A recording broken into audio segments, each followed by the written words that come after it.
ان الحمد لله نحمده ونستعينه ونستغفره ونعوذ بالله من شرور انفسنا ومن سيئات اعمالنا من يهده الله فلا مضل له ومن يضلل فلا هادي له واشهد ان لا اله الا الله وحده لا شريك له واشهد ان محمدا عبده ورسوله اما بعد فان خير الحديث كتاب الله وخير الهدي هدي محمد صلى الله عليه واله وسلم وشر الامور محدثاتها وكل محدثة بدعة وكل بدعة ضلالة وكل ضلالة في النار.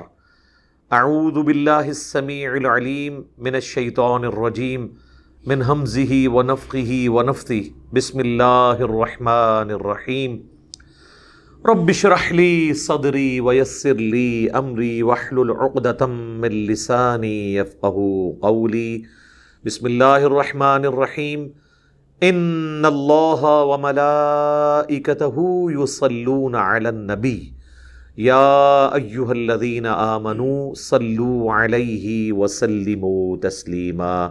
اللہم صلی علی محمد وعلی آل محمد کما صلیت علی ابراہیم وعلی آل ابراہیم انک حمید مجید. اللہم بارک علی محمد وعلی آل محمد کما بارکت علی ابراہیم وعلی آل ابراہیم انک حمید مجید. اللہم ربنا آتنا فی الدنیا حسنہ وفی الآخرۃ حسنۃ وقنا عذاب النار. ربنا آتنا من لدنک رحمہ وہیئ لنا من امرنا رشدا. لا الہ الا انت سبحانک انی کنت من الظالمین. حسبنا اللہ ونعم الوکیل. یا حی یا قیوم برحمتک استغیث ولا حول ولا قوة الا باللہ العلی العظیم. آمین. الحمدللہ آج 1 اگست 2021 کو قرآن کلاس نمبر 86 کی اسٹوڈیو ریکارڈنگ ہونے جا رہی ہے. آج انشاءاللہ تعالی ہمارا 6 پارہ سٹارٹ ہوگا. سورۃ النساء اب کنکلوڈ ہونے جا رہی ہے. آلموسٹ اینڈ پہ ہم پہنچ چکے ہیں. شروع میں چند ایک اہم مضامین اس میں آئیں گے اس کنکلوژن میں. اس کے بعد بنی اسرائیل کے جرائم کی لسٹ اللہ تعالیٰ نے گنوائی ہے اور پھر دعوت توحید کے اعتبار سے اسے کنکلوڈ کیا ہے. یہود و نصارہ کی خرابیوں کو ہائی لائٹ کیا ہے دوبارہ سے. اب یہ بڑی اہم آیت ہے سورۃ النساء کی آیت نمبر 148. اعوذ باللہ من الشیطان الرجیم بسم اللہ الرحمن الرحیم. لا يحب اللہ الجہر بالسوء من القول. اللہ تعالی برائی کے ذکر کو بلند آواز سے کرنے کو پسند نہیں فرماتا. یعنی کسی کی برائی اعلانیہ بیان کی جائے یہ اللہ کو ناپسند ہے. اونچی آواز میں واویلا کرنا کسی کو برا بھلا کہنا یہ اللہ کو ناپسند ہے. الا من ظلم. ہاں سوائے ایک ایکسیپشن کے کہ جس پہ ظلم ہوا. جس پہ ظلم ہوا اگر وہ مظلوم ظالم سے بدلہ تو نہیں لے سکتا. بلند آواز میں چیخو پکار کر کے بد دعائیں دیتا ہے کسی کو ظالم کو یا اس کا ذکر برائی کے ساتھ کرتا ہے اور کہتا ہے یہ فلاں بڑا ظالم ہے, یہ بڑا خبیث ہے, اس نے میرے ساتھ یہ کیا وہ کیا اور اعلانیہ کرتا ہے, تو اس کی اللہ نے اجازت دے دی ہے کیونکہ مظلوم ہے بیچارہ بدلہ تو نہیں لے سکتا. لیکن اس میں بھی کوئی یعنی ایک ایتھیکل لمٹس کراس نہیں ہونی چاہیے کہ آپ ولگر گفتگو شروع کر دیں, گالیاں دینی شروع کر دیں. یعنی ایک بیلنس ہو جس کے اندر آپ پروٹیسٹ کر سکیں. تو اس کانٹیکسٹ میں وہ جو آیت ہے سورہ المائدہ کی قصاص کے کانٹیکسٹ میں کہ دانت کے بدلے دانت, کان کے بدلے کان, آنکھ کے بدلے آنکھ, یہ اللہ تعالیٰ نے طے کر دیا کہ لوگ اگر کسی کے ساتھ ظلم کرتے ہیں تو دانت کے بدلے اس کا دانت نکالا جائے گا، کسی کا کان کسی نے کاٹ لیا تو اس کے بدلے میں اس کا کان کاٹا جائے گا. یہ اللہ نے حق دیا ہے. لیکن یہ تو اس صورت میں جب جوڈیشری ہوگی، ظالم کو کٹہرے میں لایا جا سکے گا. ایک دوسرا کیس ہو سکتا ہے کہ ظالم کو آپ کٹہرے میں نہ لا سکے، پھر اس میں مجبوراً کوئی شخص اپنی آواز کو بلند کرتا ہے تو جواز کی حد تک درست ہے. لیکن اس میں بھی اگر کوئی شخص کسی کو معاف کر دیتا ہے تو وہ سورہ الشورى میں آیا ہے کہ برائی کا بدلہ اسی کے لیول کی برائی ہے، اور اگر کوئی شخص معاف کر دے گا تو اس کا اجر اللہ کے حضور پکا ہو جائے گا. اللہ تعالیٰ کہہ رہا ہے میں اس کا بدلہ دوں گا اسے قیامت کے دن اگر کسی نے کسی کو معاف کر دیا. ورنہ آپ کو اجازت ہے کہ جو شخص آپ کے ساتھ برائی کرتا ہے اتنے لیول کی برائی آپ اس کے ساتھ کر سکتے ہیں، حتیٰ کہ دانت کے بدلے دانت، کان کے بدلے کان، آنکھ کے بدلے آنکھ، یہ بھی کسی کی نکالی جا سکتی ہے تھرو جوڈیشری، عدالت کے تھرو، خود نہیں. رہ گیا مظلوم تو ظاہر ہے وہ تو بیچارہ واہ ویلا ہی کر سکتا ہے، چیخو پکار کر سکتا ہے، تو اس کی اجازت ہے. اسی آیت کے تحت اہل تشیع کا یہ موقف ہے کہ اگر ہم لوگ نوحے پڑھتے ہیں یا باقی آہو بکا کرتے ہیں تو ہم ظالم کے خلاف اپنی آواز کو بلند کر رہے ہوتے ہیں، وہ اس سے پلی لے رہے ہوتے ہیں. حالانکہ اس کا کانٹیکسٹ بالکل ڈیفرنٹ ہے، وہ ریئل ٹائم جس کے ساتھ زیادتی ہو رہی ہے وہ والا معاملہ. آج اگر کوئی آہو پکار کرتا ہے یا ماتم کرتا ہے تو اب جو یہ سارے جرائم کر کے مر کے اللہ کے پاس جا چکے وہ تو اپنا انجام بھگت رہے ہیں. آج تو صرف ان کی غلطیاں علمی طریقے سے ہائی لائٹ کی جائیں. اسی آیت کے تحت میں نے یہ ٹرم ڈیوائز کی تھی بابی. آپ کو یاد ہوگا کہ آج سے تقریباً آلموسٹ 3 سال پہلے ہمارے یہ مجالس کا سلسلہ شروع ہوا 2018 میں، تو اسی وقت یہ ٹرم میں نے ڈیوائز کی بابی کی، کیونکہ سب کانٹیننٹ میں کوئی شخص کتاب و سنت کی بات کرے اسے فوراً کہتے ہیں وہابی، اور یہاں پہ ایک گالی کے طور پہ اسے پریزنٹ کیا جاتا ہے. حالانکہ اس کا کوئی لینا دینا نہیں ہے اہل حدیث کے ساتھ. یہ وہابی وہ کہتے ہیں جی محمد بن عبد الوہاب جو سعودیہ میں ایک انقلابی لیڈر کے طور پہ سامنے آئے، ان کی نسبت سے ہم انہیں وہابی کہتے ہیں. حالانکہ ان کا نام تھا محمد بن عبد الوہاب. عبد الوہاب تو ان کے ابا جی کا نام تھا اور وہ کٹر صوفی تھے. تو وہابی تو بیسیکلی یہ ہیں بریلوی دیوبندی. ان کا نام تھا محمد بن عبد الوہاب. ان کے ساتھ اگر کوئی نسبت کرنی ہے تو محمد ہی کریں، اور اہل حدیث اپنے آپ کو محمد ہی کہتے ہیں، ان کی وجہ سے نہیں، نبی علیہ السلام کی وجہ سے.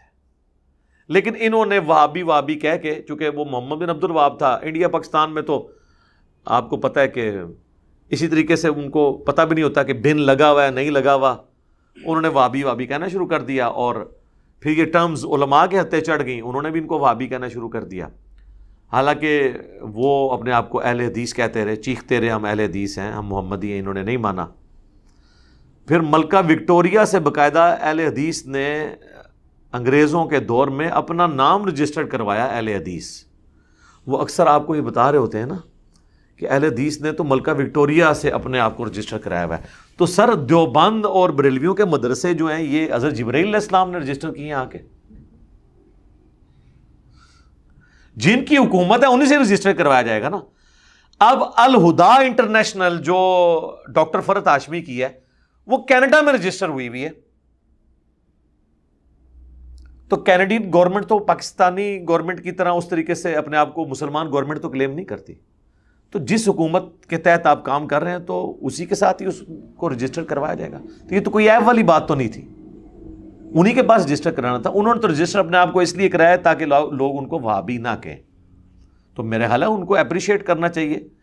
بریلوی دیوبندیوں نے تو کبھی اپنے آپ کو اہل سنت و جماعت یا اہل سنت والجماعت کے نام سے رجسٹر نہیں کرایا. ان کی تو مسجدیں رجسٹرڈ ہوئی ہوتی ہیں اہل سنت والجماعت، حنفی دیوبندی، حنفی بریلوی، ساری دمیں لگا کے. اس لحاظ سے اہل حدیث ایک سٹیپ بہتر ہوئے کہ انہوں نے کم از کم اس تفریق کو کر کے اہل حدیث اپنے آپ کو رجسٹر کر. ہمارے نزدیک تو یہ بھی نہیں ہونا چاہیے، مسلمان اپنے آپ کو کہیں. ہوا سماکم المسلمین من قبل وفی ھذا، سورۃ الحج آیت نمبر 78. ابراہیم علیہ السلام نے قرآن کے نزول سے پہلے ہی تمہارا نام مسلم رکھ دیا تھا، اور اس کتاب میں اللہ نے تمہارا نام مسلم رکھا ہے.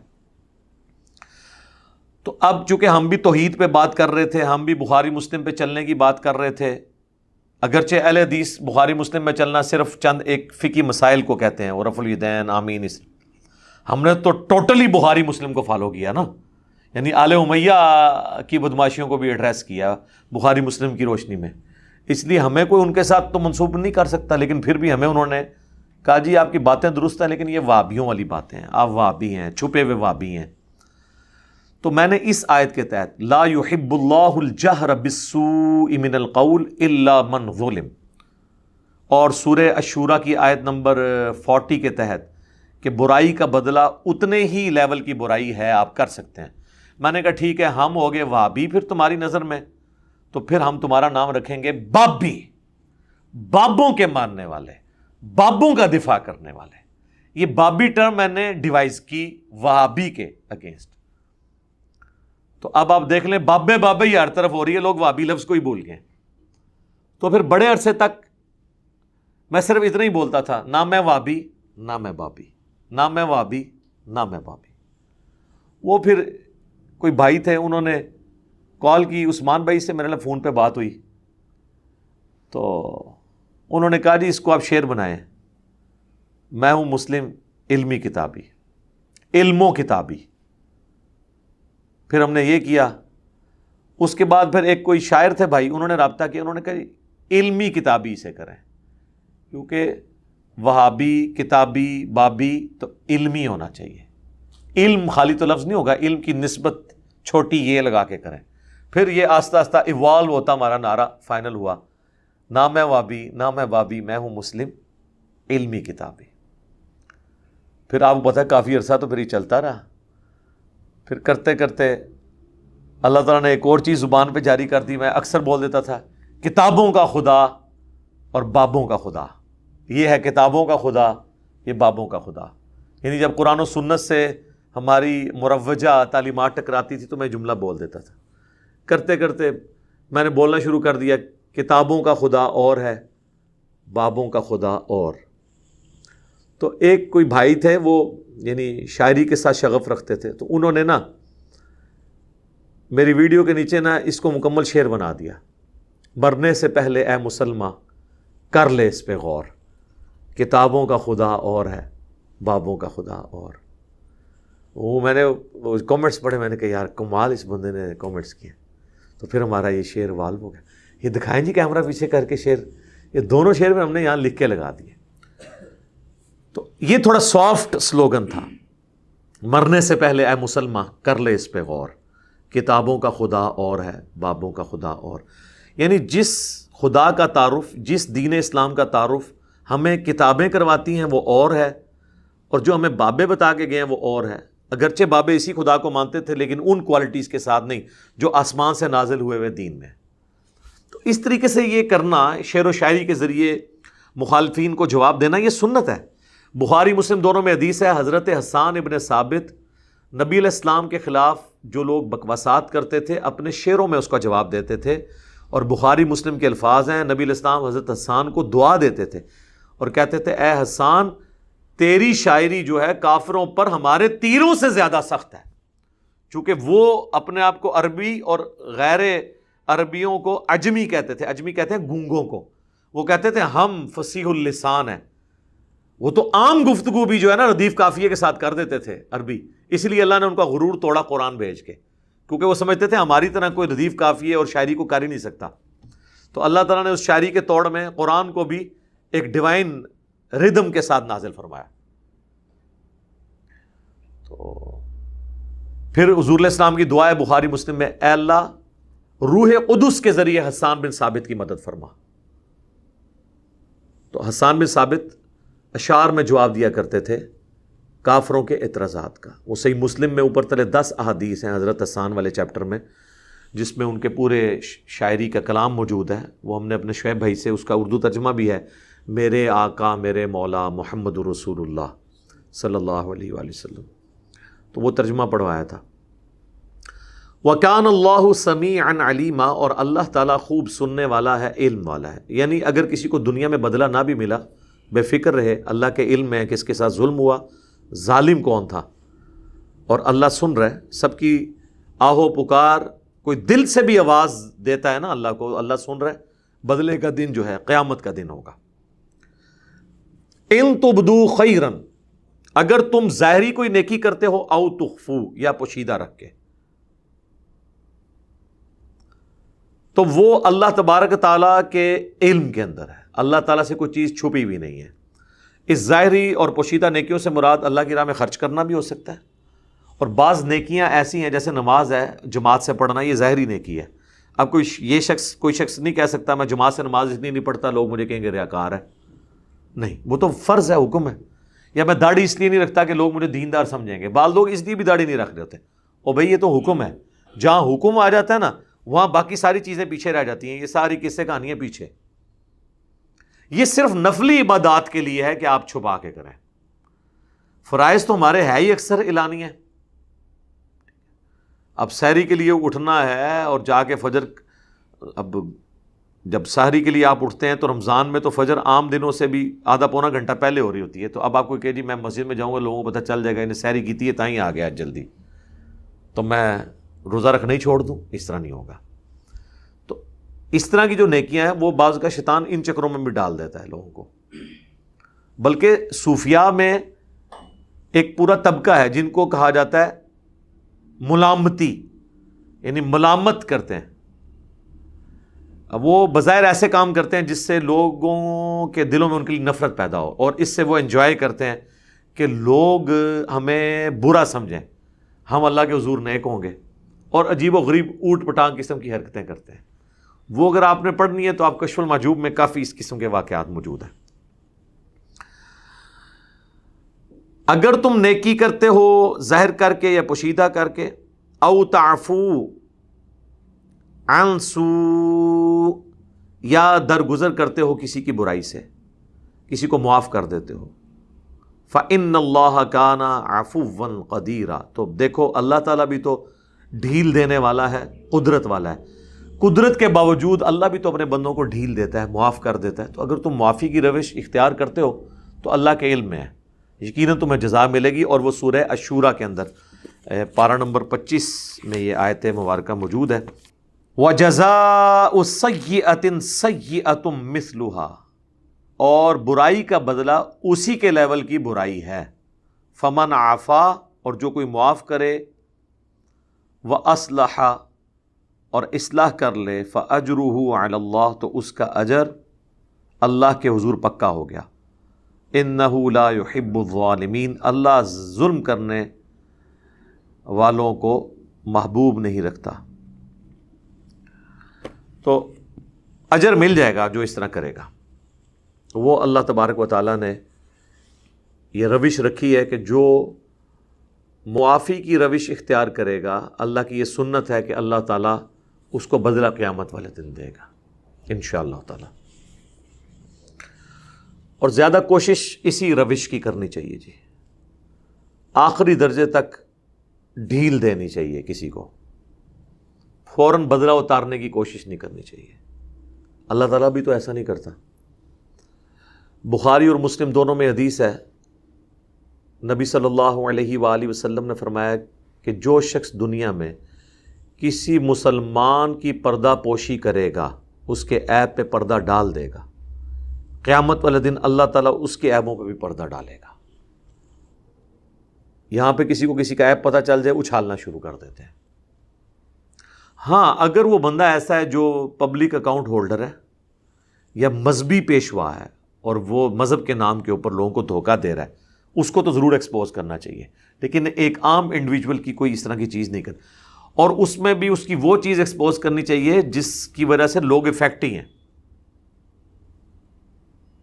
بالکل پرسنل لیول کی چیزیں جو آپ کے علم میں ہیں وہ تو اس کے اوپر گفتگو کرنا غیبت ہے. جب گفتگو کرنا غیبت ہے اور حرام ہے، اس کو ایکسپوز کرنا تو اس سے بڑا حرام ہے.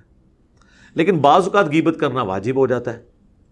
جس طرح اگر کوئی شخص اپنی بچی کا رشتہ کرنے کے لیے کہیں پہ گیا اور آپ سے پوچھتا ہے فلاں بچے کے بارے میں، اور آپ کو پتہ ہے کہ جی پورا محلہ اس سے پناہ مانگتا ہے،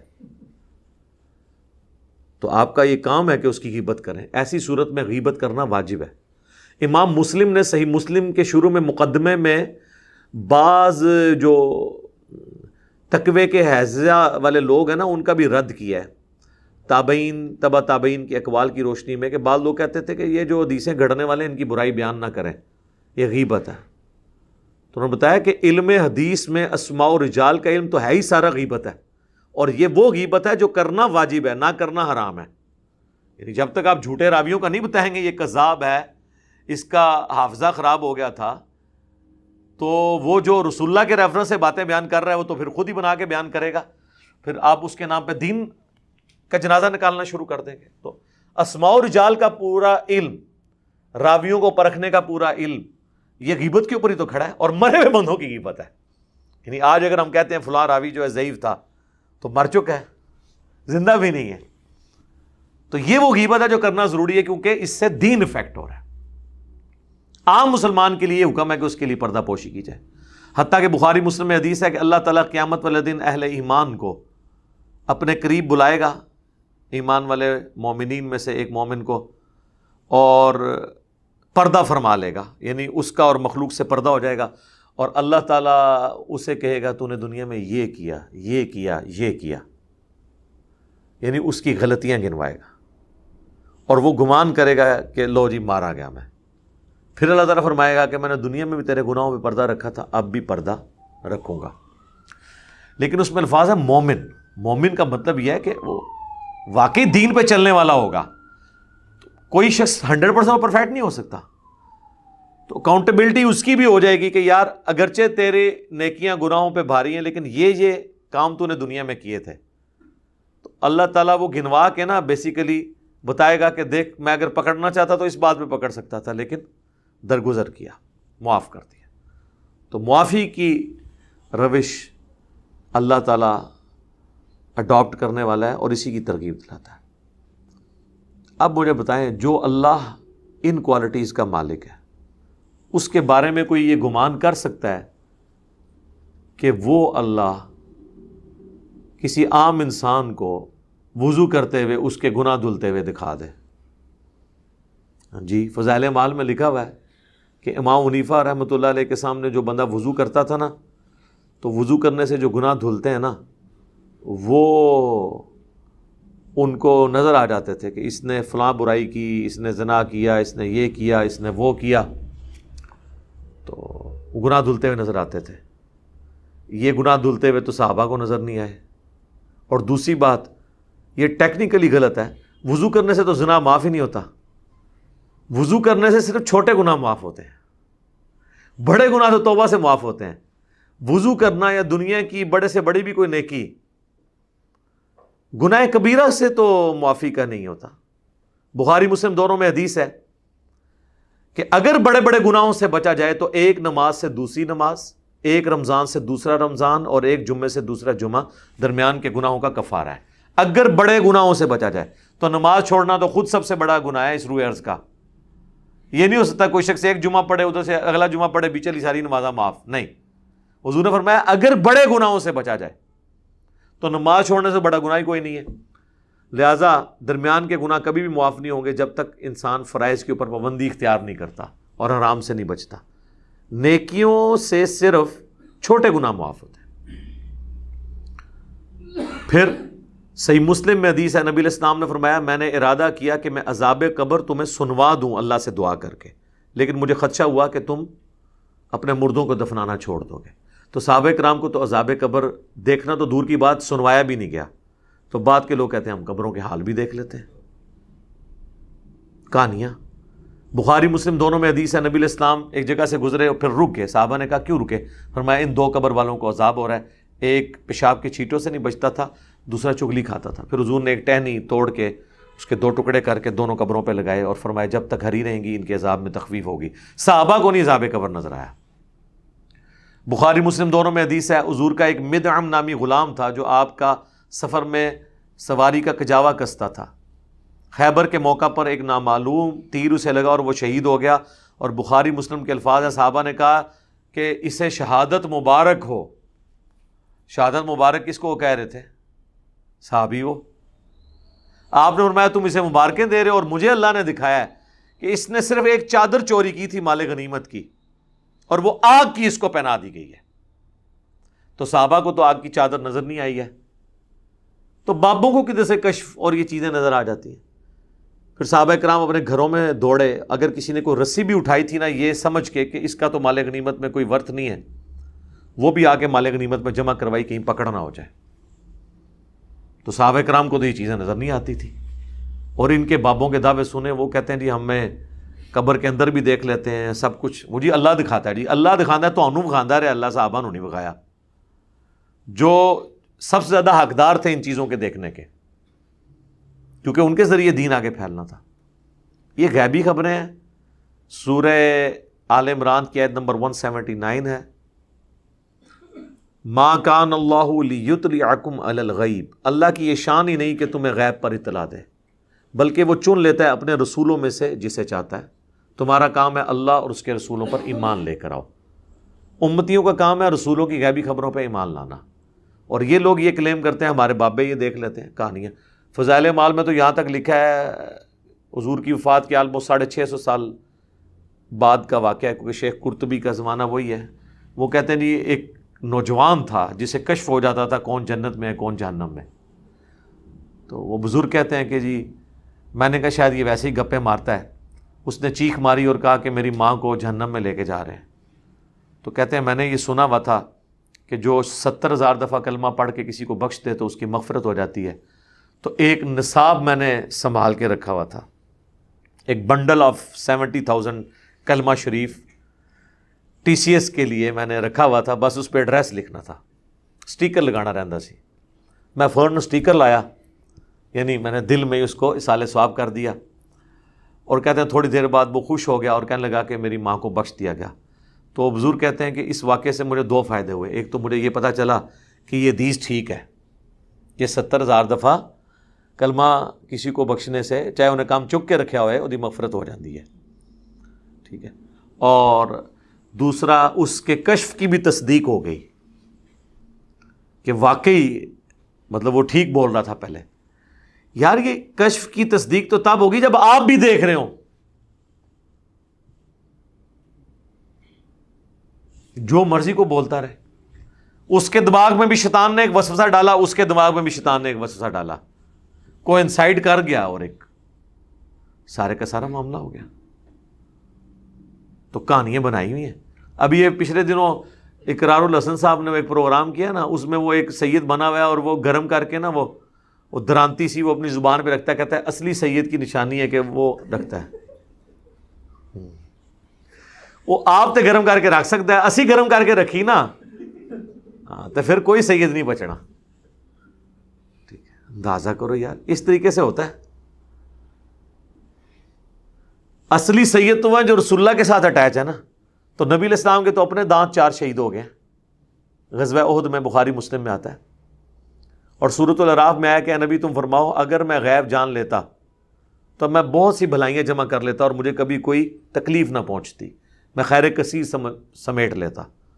ظاہر جس کو مستقبل کا پتہ چل جائے کہ میرے ساتھ یہ ہونے والا ہے وہ تو پہلے ہی پلان کر سکتا ہے۔ تو یہ خام خواہ انہوں نے چیزیں بنائی ہوئی ہیں۔ باقی مجھے ضمناً یاد آ گیا کیونکہ وہ مولانا تقی عثمانی صاحب جو ہے وہ، اب اندازہ کریں یہ لوگ علماء کو پڑھا کے فارغ کرتے ہیں نا تو آخر میں اپنی مور کیا لگا رہے ہیں، یہ باتیں وہ آخری درس حدیث ہو رہا ہوتا ہے اور اس میں یہ سنا رہے ہیں کہ جی امام حنیفہ کو گناہ دھلتے ہوئے نظر آ جاتے تھے۔ اب مجھے بتائیں جس مولوی کو درس نظامی کے کورس میں اینڈ پہ مفتی اعظم پاکستان یہ کہانی کرا کے رخصت کریں گے، انہیں آگے جا کے وڈیاں کہانیاں کرانی ہیں نا، کوئی قرآن بیان کرو کوئی حدیث بیان کرو، کہانیاں کرا کے تو آگے۔ اللہ نے ہمارے اکابرین کو ایسا بنایا تھا، نالے بھی کہتے ہیں۔ ہمیں پتہ چل گیا جی اکابرین کو کیسا بنایا تھا۔ ایک اکابر کی تو ویڈیو لیک ہوئی ہے نا، مفتی عزیز صاحب کی، تو اکابرین کو ایسا بنایا ہوا ہے۔ پرانے اکابرین کی بھی میں نے آپ کو بتا دی ہے، قاسم نوتبی اور رشید احمد گنگوئی صاحب پبلکلی، تو وہ آپ نے سن نہیں لیا۔ اللہ نے ایسا بنایا تھا جی ان کے اکابرین کو، مزے لیں ان کے اکابرین کے۔ میں اکثر کہتا ہوں کہ لوگوں کو تو اپنی اولاد کے برے کرتوتوں کی وجہ سے منہ چھپانا پڑتا ہے، اور مولوی وہ ہیں کہ ان کو اپنے بزرگوں کے کرتوتوں کی وجہ سے منہ چھپانا پڑتا ہے۔ یہ وہ لوگ ہیں۔ اب ایک اور اہم ترین آیت آ رہی ہے 150 نمبر 151 اور 152. یہ تین آپ سمجھ لیں کنزیکٹیو آیات ہیں. اس کانٹیکسٹ میں میرا ایک کلپ بھی ہے. کیا یہودی اور عیسائی بھی جنت میں جائیں گے؟ جو سورۃ البقرہ کی آیت نمبر 62 ہے، جس کو لوگ مس کوٹ کرتے ہیں اور کہتے ہیں کہ جی رسولوں کا ماننا ضروری نہیں ہے، کیونکہ آیت ہے ان الذین آمنوا، بے شک جو لوگ ایمان لے کر آئے، والذین ہادوا، اور جو یہودی ہیں، والنصارى، اور جو نصرانی یعنی عیسائی ہیں، والصابئین، اور جو صابی ہیں. صابی دین ابراہیمی کی ایک بگڑی ہوئی شکل تھی. استارہ پرس یا مجوسی نہیں اس سے مراد. من آمن باللہ، جو کوئی بھی اللہ پر ایمان لے آئے، والیوم الآخر، اور آخرت کے دن پہ، وعمل صالحا، اور نیک اعمال اختیار کر لے، فلہم اجرہم عند ربہم، تو اس کا اجر اس کے رب کے حضور ایسے لوگوں کا اجر پکا ہو گیا. ولا خوف علیہم ولا ہم یحزنون، تو قیامت کے دن نہ انہیں کوئی خوف ہوگا نہ غم. وہ کہتے ہیں اس میں دیکھ لیں کہ ایمان باللہ اور ایمان بالآخرہ کافی ہے آخرت کی کامیابی کے لیے، اس میں تو رسولوں میں ایمان آئے ہی نہیں ہے. ہم پوچھتے ہیں آپ سے کہ ہادو کا جو لفظ آیا یہودی، یہودی کون ہوتا ہے؟ جو حضرت موسیٰ کو ماننے والا ہے. تو اس لفظ کے اندر ہی یہ چیز چھپی ہوئی ہے کہ وہ حضرت موسیٰ علیہ السلام کو ماننے والا ہے. کوئی یہودی ایسا ہے جو کہ میں اللہ کو تو مانتا ہوں، موسیٰ کو نہیں مانتا، اور ہے میں یہودی ہوں. کوئی نصرانی ایسا ہے جو کہ میں اللہ کو تو مانتا ہوں لیکن میں حضرت عیسیٰ کو نہیں مانتا. تو انہی الفاظ کے اندر موجود ہے کہ وہ پیغمبروں کے ماننے والے ہیں، تو لہذا علیحدہ سے ذکر ہی نہیں ہے. دوسرا، اپنے اپنے زمانے میں تمام انبیاء کے ماننے والے اہل ایمان ہی تھے. یہودی اس وقت تک اہل ایمان تھے جب تک انہوں نے حضرت عیسیٰ کا انکار نہیں کیا، اور عیسائی اس وقت تک اہل ایمان تھے جب تک انہوں نے رسول اللہ کا انکار نہیں کیا. صحیح مسلم میں حدیث ہے، جس یہودی عیسائی نے میرے بارے میں سن لیا کہ میں اللہ کا پیغمبر ہوں، پھر بھی مجھ پہ ایمان نہ لایا، وہ جہنم میں جائے گا. پہلے تو مسلمان ہی تھے نا، بعد میں کافر ہوئے نا اللہ کے محبوب علیہ السلام کا انکار کر کے. تو ایمان بالرسالت ضروری ہے. اور یہ جو سورۃ البقرہ کی آیت نمبر 62 ہے، اس کا آغاز تو 5ویں رکوع سے ہوا ہے. اس پورے مضمون کا اس کا تو سٹارٹ ہی رسول اللہ پر ایمان لانے پہ ہے. کہ یہودیوں کو اللہ تعالیٰ کہہ رہا ہے کہ تم پہلے کافر کیوں بنے ہو جب اللہ کے نبی تم میں آ گئے ہیں؟ تمہیں تو پتا تھا کہ آخری پیغمبر آنے والے ہیں اور تم لوگ کافر بن گئے. تو ایمان برسالت کا پہلے ذکر ہو چکا. پھر بھی کوئی نہ مانے تو یہ واضح ثبوت ہیں آیات 150 151 اور 152. ان الذین یکفرون باللہ، جو بے شک جو لوگ کفر کرتے ہیں اللہ کے ساتھ، ورسلہ، اور اس کے رسولوں کے ساتھ، وَيُرِيدُونَ أَن يُفَرِّقُوا بَيْنَ اللَّهِ وَرُسُلِهِ، اور وہ یہ چاہتے ہیں کہ اللہ اور اس کے رسولوں کے درمیان فرق کر دیں. فرق کیا؟ وَيَقُولُونَ نُؤْمِنُ بِبَعْضٍ وَنَكْفُرُ بِبَعْضٍ، فرق یہ کہ وہ کہیں کہ ہم بعض رسولوں کو مانیں گے، بعض کو ہم کوئی نہیں مانیں گے، یا ہم اللہ کو تو مانیں گے اس کے رسول کو نہیں مانیں گے. وَيُرِيدُونَ أَن يَتَّخِذُوا بَيْنَ ذَلِكَ سَبِيلًا، اور وہ یہ چاہتے ہیں کہ درمیان کا کوئی راستہ نکال لیں. اولئک هم الکافرون حقا، ایسے لوگ کٹر کافر ہیں جو فرق کر دیں اللہ اور اس کے رسولوں کے درمیان، اور کہ ہم اللہ کو مانیں گے رسولوں کو نہیں مانیں گے، یا اللہ کو تو مانیں گے اس رسول کو مانیں گے اس رسول کو نہیں مانیں گے. وہ پکے کافر ہیں. وَأَعْتَدْنَا لِلْكَافِرِينَ عَذَابًا مُهِينًا، اور ایسے کافروں کے لیے اللہ تعالیٰ نے رسوا کر دینے والا عذاب تیار کر رکھا ہے. اللہم لا تجعلنا منہم، رضیت باللہ ربا وبالاسلام دینا وبمحمد نبیا ورسولا، آمین. والذین آمنوا، اور جو لوگ ایمان لے کر آئے، باللہ اللہ پر، ورسولہ اور اس کے تمام رسولوں پر، ولم یفرقوا بین احد منہم، اور ایمان لانے میں کسی نبی میں کوئی فرق نہیں کیا. یہ نہیں ہے کہ ہم اس نبی کو مانیں گے دوسرے کو نہیں مانیں گے. اولئک سوف یؤتیہم اجورہم، ان قریب ایسے لوگوں کو اللہ تعالیٰ پورا پورا بدلہ دے گا ان کے اعمال کا. وکان اللہ غفورا رحیما، اور اللہ تعالیٰ بخشنے والا مہربان ہے، رحم فرمانے والا ہے. یہاں پہ اللہ تعالیٰ نے فرمایا کہ رسولوں میں فرق نہیں کرنا. اس کے لیے ٹرم یوز ہوتی ہے تفریق بین الرسل، رسولوں میں فرق کر دینا ایمان لانے میں، یہ ہے کفر. مسلمانوں کا شیوا کیا ہے؟ ہم تمام رسولوں پر ایمان لے کر آتے ہیں، جو سورۃ البقرہ کے اینڈ پہ بھی آیا نا، کل آمن باللہ وملائکتہ وکتبہ ورسلہ لا نفرق بین احد من رسلہ. فرشتوں پر ایمان، کتابوں پر، رسولوں پر ایمان، اور رسولوں میں ایمان لانے میں فرق نہیں کرتے. تفریق بین الرسل کفر ہے، اور اللہ رسولوں میں فرق کرنا بھی کفر ہے، اس اعتبار سے کہ اللہ کو مانیں گے رسول کو نہیں مانیں گے، یہ بھی کفر ہے. یہ کفر کرتے تھے منافقین، حضور علیہ السلام کو پیغمبر ماننے کے لیے تیار نہیں تھے، اپنی طرح کا انسان سمجھتے تھے. یقیناً سپیشیز تو انسانوں والی تھی، لیکن اللہ کی وحی نازل ہوتی تھی، وہ عام انسان تو نہیں تھے. اور ایک اور ٹرم یوز ہوتی ہے تفضیل بین الرسل، یا اردو میں کہہ لیں تفضیل بین الرسل، فضیلت دینا ایک رسول کو دوسرے رسول پر، تو وہ ثابت ہے. وہ قرآن میں ہے تلک الرسل فضلنا بعدهم علی بعض، یہ رسولوں کی جماعت کہ ہم نے بعض رسولوں کو بعض پہ فضیلت دی ہے. لیکن ایمان لانے میں فرق نہیں کرنا، اور فضیلت بھی دینی ہے نا تو کسی کی توہین نہیں کرنی. بخاری مسلم میں آتا ہے نا، ایک یہودی کا اور ایک مسلمان کا جھگڑا ہوا. یہودی نے کہا کہ حضرت موسیٰ کو اللہ نے تمام جہان والوں پہ فضیلت دی، مسلمان نے کہا رسول اللہ کو اللہ تعالیٰ نے فضیلت دی تمام جہان والوں پر. لڑائی میں اس نے یہودی کو تھپڑ مار دیا مسلمان نے. نبی الاسلام کی خدمت میں وہ شکایت لے کے آیا تو آپ نے اس صحابی کو ڈانٹا اور فرمایا کہ مجھے کسی نبی پہ اس طریقے سے فضیلت نہ دو، مجھے یونس کے اوپر بھی فضیلت مت دو. یونس کا ذکر اس لیے کیا کہ وہ پیغمبر ہیں جن پہ اللہ نے عتاب کیا تھا، وہ وحی کے انتظار کے بغیر نکل گئے تھے اپنی قوم سے، اور وہ اتنا بڑا ڈیبٹ تھا کہ وہ ان کی امت کے حق میں کریڈٹ بن گیا. اللہ تعالیٰ نے سورہ یونس میں کہا کبھی ایسا نہیں ہوا کہ کسی کے لیے عذاب کا فیصلہ ہو جائے اور عذاب کے آثار نمایاں ہو جائیں اور اللہ تعالیٰ اپنا عذاب روک لے، سوائے قوم یونس کے. یونس علیہ السلام نے ان کو کہا کہ بھائی 3 دن بعد تم پہ عذاب آ جائے گا، تم نے میرا انکار کیا ہے نا. لیکن اللہ کی وحی کا انتظار کیے بغیر ہی وہ علاقہ چھوڑ گئے، اجتہاد کر لیا کہ ٹھیک ہے. اب وہ جب جس کشتی میں جا رہے تھے وہ چکولے کھانا شروع ہوگی سمندر میں.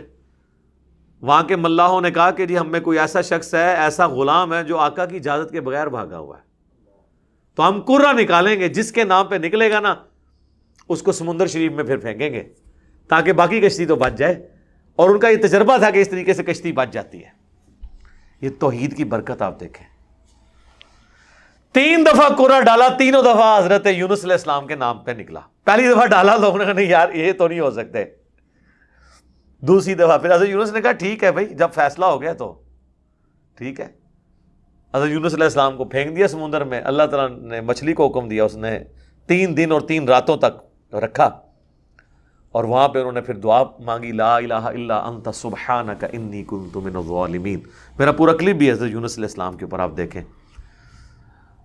تو پھر اللہ تعالیٰ نے کہا کہ اگر یونس ہمیں یوں نہ پکارتا تو پھر اسی دن مچھلی کے پیٹ سے نکلتا جس دن مردے اپنی قبروں سے نکلیں گے. اللہ نے معاف کر دیا. اتنی پیاری یہ دعا ہے. گرم نہیں ہے، کہتے ہیں بڑی گرم ہے، اور کہتے ہیں بغیر وضو دے نہیں پڑھ سکتے اگر بتی لانی پیندی ہے. تو حضرت یونس نے تو اوتھے پڑھی ہے کہ جت سے زیادہ کوئی بدبودار اور تعفن والی جگہ ہی کوئی نہیں ہے.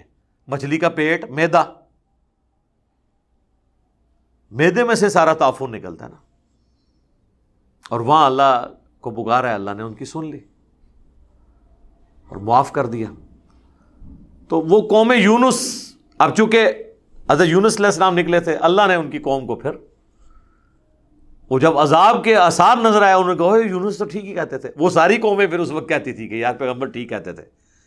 بس وہ یونس کی قوم پھر بچ گئی. وہ انہوں نے گڑ گڑانا شروع کر دیا. ان کا یا اللہ ہمیں ایک دفعہ معاف کر دیں، ہم تیرے پیغمبر کی قدر کریں گے. ادھر یونس علیہ السلام سے بھی اجتہادی خطا ہو گئی ہوئی تھی. اللہ نے کہا چلو اس کا بینیفٹ تیری قوم کو. اور بعض اوقات بینیفٹ ملتا تھا اور بعض اوقات اس کا قوم کے اوپر فتنہ بھی بن جاتا تھا. جس طرح کہ حضرت موسیٰ علیہ السلام کو اللہ تعالیٰ نے کہا تھا کہ کوہ طور پہ ملاقات کے لیے آنا ہے، تو حضرت موسیٰ علیہ السلام ملاقات کے شوق میں وقت سے پہلے ہی وہاں پہنچ گئے۔ اب پیغمبر سے تو اللہ تعالیٰ اس طرح کی چیز نہیں نا برداشت کرتا۔ اللہ نے کہا کہ بھئی میں نے تو تجھے بلایا، پہلے کیوں آ گیا؟ اپائنٹمنٹ تو فلاں دن کی تھی۔ کہا یا اللہ تیرے شوق میں۔ تو کہا پھر ہم نے تیری قوم کو پیچھے فتنے میں ڈال دیا ہے، سامری نے ایک بچڑا بنایا ہے، 70,000 لوگ جو ہیں نا وہ پھر اس کے سامنے جھک کے تو اپنا ایمان برباد کر چکے ہیں۔ ایک دن میں 70,000 یہودی قتل ہوا تھا، قتل مرتد کی سزا۔ ہر قبیلے نے اپنے قبیلے کے ان بندوں کو مارا تھا۔ توبہ اللہ نے سورہ بقرہ میں کہا ہے کہ توبہ قبول ہو گئی ہے۔ لوگوں کو تو یہ پتا ہے نا کہ توبہ تو قبول ہوئی ہے، آگے بھی پڑھو کیا ہے۔ اللہ نے کہا توبہ قبول ہے تمہارے رب کے حضور، لیکن قتل کرو اپنوں کو۔ توبہ یہ تھی کہ جس نے بچڑے کو خدا مانا تھا وہ پھر قتل ہوا تھا، اور یہ قتل مرتد کی سزا ہے، بڑی سخت سزا ہے۔ اللہ اکبر۔ تو اللہ تعالیٰ اپنے معاملات میں بہت سخت ہے جی۔ تو یہ جو تفریق بین الرسل ہے وہ تو ہے حرام، اور تفضیل بین الرسل جائز ہے، لیکن اس تفضیل کے اندر کسی پیغمبر کو کرٹیسائز کرنا، اسی لیے مجھے بڑا پسند ہے یہ کلام مصطفیٰ جان رحمت پہ لاکھوں سلام، لیکن اس میں جو یہ شعر ہے نا کہ کس کو دیکھا یہ موسیٰ سے پوچھے کوئی، آنکھ والوں کی ہمت پہ لاکھوں سلام، اس میں وہ ٹونٹ کروا رہے ہیں کہ حضرت موسیٰ علیہ السلام تو بے ہوش ہو گئے تھے اللہ کو دیکھ کے، اور ہمارے نبی نے دیکھا، خواب میں دیکھا اور زیارت کی۔ تو یہ جو اس طرح کا کمپیریزن کر کے ایک کو اونچا کر کے دوسرے کو نیچا کرنا، نہ سر یہ نہیں۔ اور اس میں یاد رکھیے گا، یہ اکثر آپ علماء سے جذباتی ایک ڈاکٹرن سنتے ہیں، سارے فرقوں، بریلوی، دیوبندی، اہل حدیث، شیعہ، وہ کہتے ہیں نہیں سارے انبیاء کو جتنی اللہ نے کوالٹیز دی تھی نا وہ ہمارے نبی علیہ السلام کے اندر جمع کر دی۔ لوگ کہتے ہیں سبحان اللہ، ہمارے نبی علیہ السلام میں ان انبیاء کی کوئی کوالٹی نہ بھی آئے تب بھی ان کی فضیلت باقی نبیوں پہ ہے، لیکن گھسیٹ کے اس کو فضیلت کو لے کے آنا ہی بڑی سخت زیادتی والی بات ہے۔ فضیلت کیا ہے؟ صحیح مسلم میں حدیث ہے کہ شب معراج مجھے جبرائیل نے سارے انبیاء کا امام بنایا، تو امام الانبیاء ہے، اس سے بڑی کیا فضیلت ہے؟ کیونکہ امامت کا اہل وہی ہوتا ہے جو سب سے افضل ہو۔ لیکن کہتے ہیں جی جتنے نبیوں کو معجزات دیے گئے وہ سارے حضور کو دیے گئے۔ سر یہ بات نہ کریں، قرآن بھرا پڑا ہے ان آیات سے کہ اس نبی کو وہ معجزے کیوں نہیں دیے گئے جو اگلے انبیاء کو دیے گئے، تو قرآن کو جھوٹا مان لیں۔ ادھر تو جواب اللہ کو دینا چاہیے تھا کہ ہم نے دیے ہیں نا معجزے، دیکھو نا حضور نے اتنے مردے زندہ کیے ہیں جس طرح حضرت عیسیٰ نے کیے ہیں۔ نہیں، سورہ انبیاء پڑھ کے دیکھیں کہ کیوں نہیں وہ معجزے لے کے آتا جو ہمیں پرانے نبیوں کے سناتا ہے۔ اللہ نے کہا پرانوں نے مان لیا تھا جو تم مان لو گے۔ سورۃ العنکبوت میں اللہ نے کہا کہ کیا تمہارے لیے کافی نہیں کہ قرآن کی آیات تم پہ صبح شام تلاوت کی جاتی ہیں، یہی معجزہ ہے اس نبی کا۔ 50 اور 51 نمبر آیت کہتے ہیں نہیں ساری خوبیاں جمع ہیں۔ وہ پھر لاجکس بنانا شروع کر دیتے ہیں نا۔ پھر میں ان کو پھکی دیتا ہوں کہ ہاں بتاؤ حضرت عیسیٰ علیہ السلام بن باپ کے پیدا ہوئے، یہ ان کا معجزہ تھا کہ نہیں؟ قرآن میں اللہ نے کہا ہے کہ اے مریم، بلکہ مریم کی والدہ کو، حضرت عیسیٰ کی نانی کو کہا کہ ہم تیری اولاد اور پھر اس کی آگے جو اولاد ہے اس کو جان والوں کے لیے نشانی بنانے والے ہیں۔ حضرت مریم کو بھی کہا کہ تیری اولاد کو جان والوں کے لیے نشانی بنانے لگے ہیں بغیر باپ کے اسے پیدا کر کے۔ تو حضرت عیسیٰ کا بغیر باپ کے پیدا ہونا یہ حضرت عیسیٰ کی خوبی ہے نا، معجزانہ پیدائش ہے نا۔ تو کیا یہ ہمارے نبی علیہ السلام کے حق میں ثابت ہے؟ ہمارے تو نبی علیہ السلام کے باپ ہیں حضرت عبداللہ۔ اب یہ فضیلت کس طرح نبی علیہ السلام کو آپ دلوائیں گے؟ یہ پھکی ہے۔ پھر ہمارے نبی علیہ السلام تو 63 ایئرس کی ایج گزار کے دنیا سے رخصت ہو گئے، وفات فرما گئے، آپ کی قبر ہے مدینہ شریف میں، لیکن حضرت عیسیٰ علیہ السلام ابھی تک فوت نہیں ہوئے، زندہ آسمانوں پہ اٹھائے گئے۔ یہ وہ اعتراض ہے جو عیسائی کرتے ہیں۔ پھر مسلمان منہ اڑ کے بیٹھ جاتے ہیں بھائی جو تسی ڈاکٹرین ہی غلط بنائی ہے، پھر ہوں دیو جواب۔ حضرت عیسیٰ علیہ السلام مردے زندہ کرتے تھے، اب مردے زندہ کرنے کا معجزہ نبی علیہ السلام کے حق میں تو ثابت نہیں ہے۔ تو جزوی طور پر کسی کو بھی کوئی فضیلت حاصل ہو سکتی ہے، کلی طور پر نبی علیہ السلام کے حق میں فضیلت ہے، اور یہی صحابہ کرام کے کیس میں بھی ہے۔ بعض فضائل ایسے ہیں جو حضرت ابوبکر کو حاصل ہیں وہ حضرت عمر کو نہیں ہے، بعض حضرت عمر کو حاصل ہیں جو ابوبکر کو نہیں ہے، بعض حضرت علی کو حاصل ہیں جو باقی 3 کو نہیں ہے۔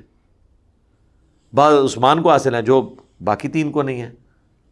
تو اس طرح پک اینڈ چوز کر کے مسئلہ ہو جاتا ہے پھر خراب, اور پھر وہ لاجکس گھرنی شروع کر دیتے ہیں اور کہتے ہیں یہ کس طرح مان لیں, پھر فضیلت کیسے ہوگی, یہ تو ہمیں ماننا پڑے گا, یہ کرنا پڑے گا. عجیب و غریب قسم کے پھر نا لیم ایکسکیوزز ڈیوائز کرتے ہیں کہ جس طرح. تو پھر میں اس میں اور ان کو پھر ایک پھکی دیتا ہوں کہ حضرت آدم کو تو سارے فرشتوں نے سجدہ کیا, ہمارے نبی علیہ السلام کو کیا ہے کسی فرشتے نے سجدہ؟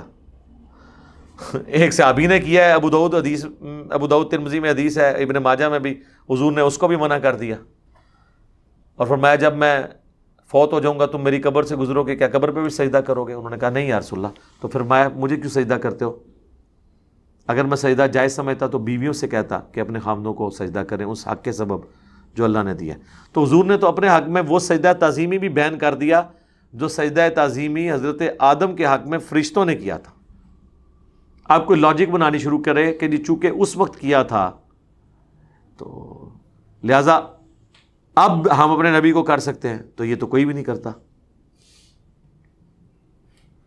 اس میں بھی انہوں نے پاک چھوڑی ہے. وہ کہتے ہیں نہیں, حضرت آدم کو جو سجدہ ہوا تھا نا وہ حضور کا نور رکھ دیا گیا تھا ان کی پیٹھ مبارک میں, بیسیکلی اس نور کو سجدہ ہوا تھا.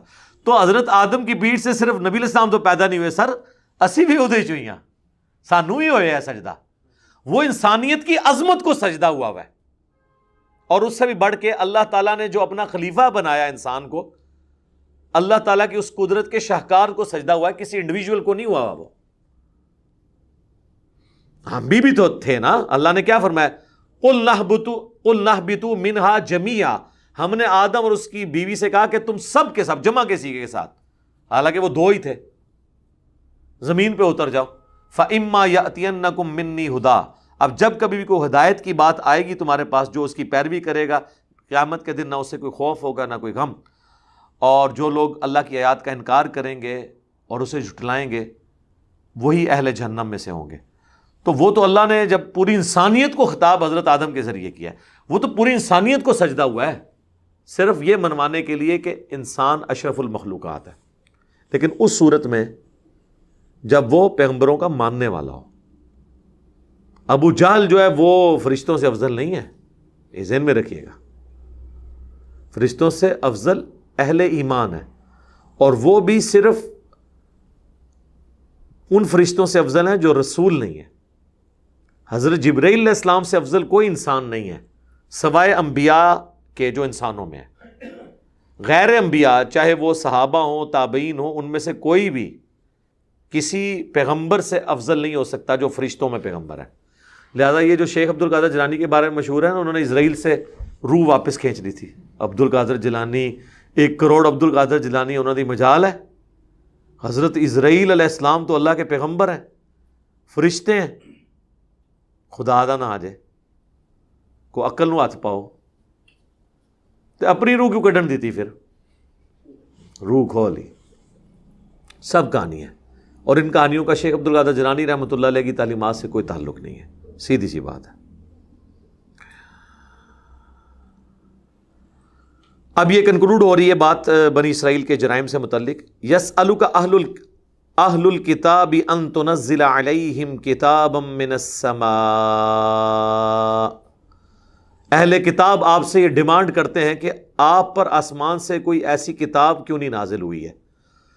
وہ اب اس کی انالوجی بناتے تھے حضرت موسیٰ کے ساتھ کہ موسیٰ علیہ السلام کوہ طور پہ گئے تو پتھروں کی سلوں کے اوپر لکھی ہوئی تورات ملی, اور آپ کہتے ہیں میرے سینے پہ قرآن نازل ہوتا ہے. ہونا چاہیے تھا آسمان سے ہمارے سامنے ایسے تختیوں پہ لکھا ہوا قرآن نازل ہوتا ہے انج کر کے, تو ایسی بھی دیکھ دیں. تو سورۃ الحجر میں اللہ نے فرمایا ہم نازل بھی کر دیتے نا, تب بھی انہوں نے کہنا تھا جادو ہو گیا, یہ نازل نہیں ہو رہا, یہ ہمیں نظر آ رہا ہے, ایکچولی نہیں نازل ہو رہا.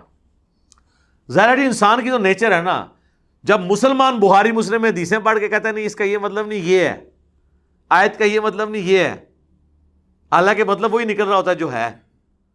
تو نہ اس کو کہتے ہیں پنجابی میں دل بےایمان تے اجتا ٹھیر, جو بےایمانی کرنا چاہتا ہے نا بات نہیں ماننا چاہتا, وہ لیم ایکسکیوزز جھوٹے بہانے بہت سے گھڑ لے گا. تو حضور کو تسلی دی جا رہی ہے, یہ جو آپ کو بار بار آ کے تنگ کرتے ہیں نا کہ آپ پہ قرآن کیوں نہیں نازل ہوا آسمان سے ہم دیکھتے, فقد سألوا موسیٰ اکبر من ذالک, تو یہ موسیٰ علیہ السلام سے تو اس سے زیادہ بڑی ڈیمانڈ کر چکے ہیں کیوں؟ موسیٰ علیہ السلام پہ تو تختیاں اللہ نے دے دی نا، تو ان سے بس یہ تو نہیں کہنا تھا کہ تختیاں، انہوں نے تو پھر اگلی کوئی اور ڈیمانڈ کرنی تھی نا. تو حضور علیہ السلام پہ بھی اگر تختیوں پہ قرآن نازل ہوتا تو اللہ کے نبی انہوں نے کوئی نیا بہانہ بنا لینا تھا. تو یہ موسیٰ سے تو اس سے بھی بڑی ڈیمانڈ کر چکے ہیں. فَقَالُوا أَرِنَا اللَّهَ جَهْرَةً، کہ ہمیں اللہ خود دکھائیں کہ اللہ کدھر ہے. ظاہر ہے اب اللہ تعالیٰ تو غیب کے پردے میں تو آزما رہا ہے، اللہ کو دیکھ کے تو ساروں نے مان لینا ہے. ویسے آپ مجھ سے پوچھیں تو مجھے تو اللہ کی قدرتوں میں ہر جگہ اللہ ہی نظر آتا ہے، اور نہ ماننے والے کے لیے تو جو مرضی وہ جھوٹے بہانے کرے. اس کائنات میں ہر چیز ایک اللہ کے ہونے کی گواہی دے رہی ہے. تو موسیٰ علیہ السلام سے انہوں نے اس سے بڑی ڈیمانڈ کی کہ ہم اللہ کو خود نہیں دیکھیں گے تو نہیں مانیں گے. تو اللہ تعالیٰ نے اس پہ پھر اپنے غضب کا اظہار فرمایا. فَأَخَذَتْهُمُ الصَّاعِقَةُ بِظُلْمِهِمْ، تو انہیں ایک بجلی کی کڑک نے آ پکڑا ان کے ظلم کے سبب، اور وہ برباد کر دیے گئے. ثُمَّ اتَّخَذُوا الْعِجْلَ مِن بَعْدِ مَا جَاءَتْهُمُ الْبَيِّنَاتُ، پھر اس کے بعد ان کا ایک اور جرم کہ انہوں نے ایک بچھڑے کو رب مان لیا، جو سامری جادوگر والا واقعہ ہے. میرا یوٹیوب پہ ڈیٹیل کلپ آپ دیکھ سکتے ہیں. حالانکہ کھلی نشانیاں ان کے پاس آ چکی تھی. 40 دن کے لیے حضرت موسیٰ کوہ طور پہ گئے، پیچھے انہوں نے کام ڈال دیا. فَعَفَوْنَا عَنْ ذَلِكَ، تو ہم نے اس میں بھی ان کو معاف کر دیا. لیکن معافی کیسے ہوئی؟ وہ سورۃ البقرہ میں آیا کہ قتل مرتد کی سزا کے ساتھ معافی ہوئی. وَآتَيْنَا مُوسَىٰ سُلْطَانًا مُبِينًا، اور ہم نے موسیٰ علیہ السلام کو واضح غلبہ عطا فرمایا تھا، کھلی نشانیاں عطا فرمائی تھیں. اتنے بڑے بڑے معجزے تھے، اور فرعون پہ ان کو غلبہ بھی دیا. وَرَفَعْنَا فَوْقَهُمُ الطُّورَ، اور ہم نے بنی اسرائیل کے اوپر طور کو بلند کر دیا تھا. بِمِيثَاقِهِمْ، ان سے پختہ عہد لینے کے لیے. وہ سورہ الاعراف میں، سورہ طٰہٰ میں، سورہ قصص میں ڈیٹیل آئیں گی کہ وہ کوہ طور پہاڑ اتنا بڑا، وہ بادل کی شکل میں ان کے سر کے اوپر آ گیا تھا ہوا میں، اور اللہ نے کہا پکڑو تورات کو، نہیں تو آیا جو تو پہاڑ تاڑے ہوتے. سر اتنا وڈا وٹا بھی نہیں کہنا چاہتا، وٹیا دا بھی سردار سر دے ہوتے ہوئے تے بغیر وضو دے بھی لوگ نماز پڑھ لیں گے. ٹھیک ہے، تو اللہ تعالیٰ ماتے ہم نے ان پہ طور کو بلند کیا، تو اس طریقے سے ان سے منوایا کہ عہد توڑ دیا. وَقُلْنَا لَهُمُ ادْخُلُوا الْبَابَ سُجَّدًا، اور ہم نے ان کو کہا تھا کہ جب وہ شہر اریحا، شہر جیریکو جو بیت المقدس کے لیے پہلا شہر فتح ہوگا، تو اللہ کا شکر ادا کرنے کے لیے اس شہر کے دروازے سے جب انٹر ہو تو سجدہ کرتے ہوئے داخل ہونا. اور سورہ بقرہ میں آتا ہے حتتن کہتے ہوئے داخل ہونا کہ اے اللہ ہمارے گناہوں سے درگزر فرما. اور انہوں نے حنتتن کہنا شروع کر دیا، ہمیں گندم چاہیے، پانڈ سن نا، بات بگاڑنی شروع کر دی. وَقُلْنَا لَهُمْ لَا تَعْدُوا فِي السَّبْتِ، اور ہم نے یہ بھی کہا تھا کہ ہفتے کے دن میں حد سے نہ بڑھنا. تو وہ سورۃ الاعراف میں ہی آتا ہے وہ مچھلیوں والا واقعہ. یوٹیوب پہ میرا کلپ بھی ہے، بنی اسرائیل پہ بندر جو بن گئے تھے، وہ بندروں والا عذاب کیوں آیا. اللہ نے ان کو بندر و خنزیر بنا دیا. ہفتے کے دن کہا تھا شکار نہیں کرنا، باقی سارے دنوں میں شکار کرو.